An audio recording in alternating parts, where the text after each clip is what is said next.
Você consegue imaginar uma casa, uma morada de Deus indo de motel em motel para ficar com um e com o outro? Você consegue imaginar uma boca que canta Deus é tão bom, e aí essa boca hoje à noite vai ficar beijando, concorrendo um com o outro, quem que beija mais, quem que fica mais?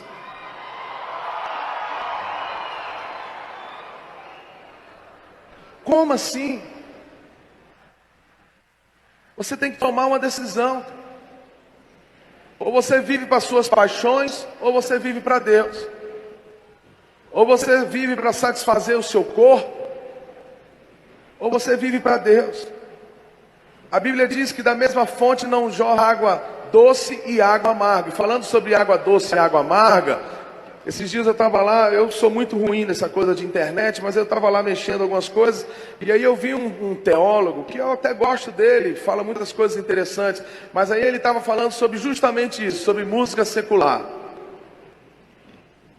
E aí ele falava sobre música secular, que ele falando bem assim, ó, o negócio é a gente selecionar. Talvez muitos de vocês pensem isso. O negócio é a gente selecionar. Aí ele falou dele, ele falou, por exemplo, eu gosto de ouvir Eric Clapton. Então tem uma música de Eric Clapton que diz que a mãe dele conta a história de quando ele estava saindo, a mãe dele falou para ele, ore o tempo todo, meu filho, ore o tempo todo. E aí ele falou, essa música do Eric Clapton eu ouço. Mas aí tem outra música do Eric Clapton que fala sobre cocaína, cocaine, tal, não sei o que, blá. Ele falou, essa música eu não ouço. Aí eu virei para Paula e falei bem assim, meu amor, mas espera um pouquinho. Como que ele pode selecionar se a Bíblia diz que da mesma fonte não pode sair água doce e água amarga? Como assim? Como você pode selecionar? Mundo é mundo, carne é carne, espírito é espírito. O que é nascido da carne é carne. O que é nascido do espírito é espírito. E acabou e ponto final. Olha de que você tem se alimentado. Olha de que você tem se alimentado. Ah, porque eu lembro dela, porque não sei o quê. Para com isso, cara. Se alimente de coisas espirituais.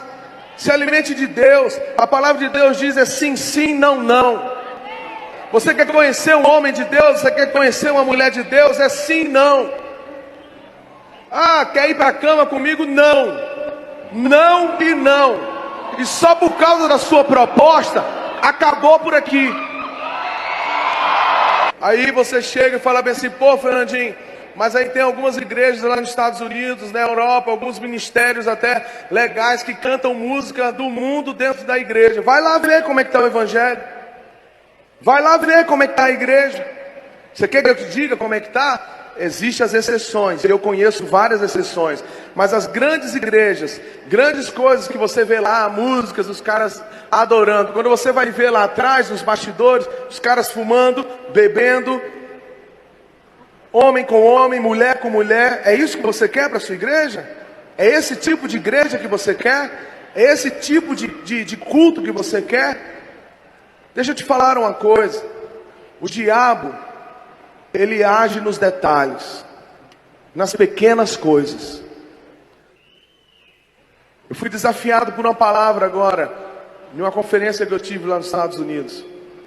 E a mulher falava o seguinte, tudo que a gente precisa é voltar ao evangelho de antes. A gente pode modernizar as músicas, o estilo, tudo, mas a essência é a mesma.